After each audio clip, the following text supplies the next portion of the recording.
Hey, it's Lugsch-Tehle, existential lifestyle coach. And have you ever found yourself feeling stuck in the emotional whirlwind of dealing with a loved one's battle with addiction?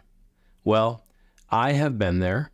I'm accepting the fact that you are too. And let me tell you, it's a roller coaster of pain, of shame, of fear, of guilt. But fear not, today I want to share with you a very, very powerful tool that has been a game changer for me and countless others in my community. It's called defusion. It's not new, it's been on the block for a while, but stick around. Let's dive into the world of emotional sobriety together and look at the application of this tool in our context. But before we do that and unravel that magic of defusion, have you ever wondered why? Why do we tend to numb ourselves emotionally when we're faced with life's chaos? It's like trying to manage a storm with a broken umbrella. It's frustrating, right? Well, you're not alone. In fact, it's really common. It's a common struggle, and we've got something special to break free from that emotional numbing cycle. But let's talk a bit more about that struggle. You know, life can throw some serious curveballs.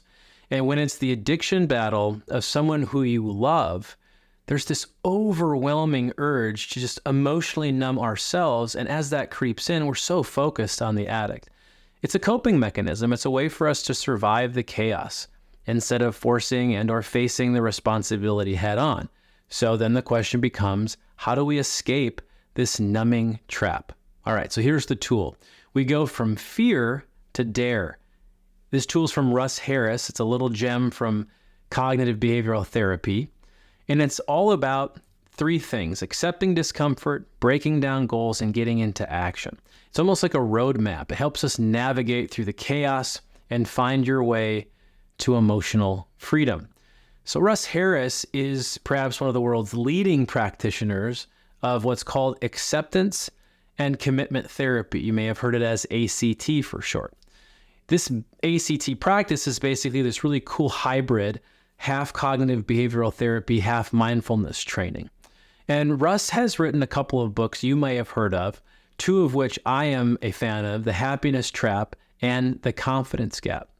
Today, we're going to focus on an idea that comes directly from the confidence gap. So, do you want more confidence? Awesome, I'm assuming you do. Like, who doesn't, right? So Russ tells us we need to move from the acronym FEAR to the acronym DARE. F-E-A-R-E to D-A-R-E. So let's take a quick look at fear, and then we'll jump straight into fear's antidote, dare. So fear. F, fusion. E, excessive goals. A, avoidance of discomfort. And R, remoteness from values. So if you want to cook up a bunch of fear, here's the perfect recipe. Create a fusion between your thoughts and whatever you're up to. So your thoughts and your actions. Connect them as tightly as you possibly can. Then create an excessive number of goals and focus on those goals so excessively that you forget all about the process that leads towards that goal. And then try to avoid any and all discomfort as you go after those goals, those excessive goals. And in the process, just make sure that you create a remoteness, a distance from what's most important to you, your values. Enter fear. So the anecdote, the solution is dare. Defusion, acceptance of discomfort, realistic goals, and embracing your values. So first, we need to defuse, that is to say, decouple from our thoughts, that is to say, stepping back and seeing that whatever is bubbling up in our minds is more like a cloud, just kind of rolling through the sky of our lives. No need to stress. And then we accept the discomfort. We say, bring it on, that's like me, obstacles make me stronger. And then we start to chunk down these crazy goals, and we start to create goals that are a bit more realistic as we go for that greatness, that self-actualization. And perhaps most importantly, we embrace our values, those virtues, who we are at our best, and why we are so committed to being and becoming that best version of ourselves in the first place. So, voila, and there you have it. But does it work? Does it really work, Adam? Can a simple tool make that much of a difference? Well, let's address the elephant in the room. Why do we numb ourselves emotionally in the first place? As I said before, it's a coping mechanism. It's a defense mechanism. But what are we defending against? the pain of seeing our loved ones struggle. We don't want to feel that.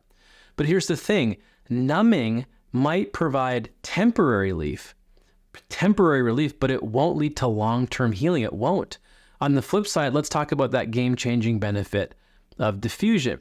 You're going to have deeper empathy for yourself and for other people. You are going to celebrate your sensitivity as the superpower that it is. And this is a tool that will open the door to a whole new world for you. It'll put you and yourself first, your health and well-being. It'll foster healthier relationships with other people, and you'll start to live by example. So in conclusion, embrace defusion. It's not just about managing chaos. It's not a short-term fix. We're talking about taking control back of your life. It's a key for me to renewed peace, deep clarity, simplicity, personal discipline. Trust me, it is a game changer. So, are you ready to ditch the emotional, numbing, short-term solutions and step into a life of purpose and a life of understanding?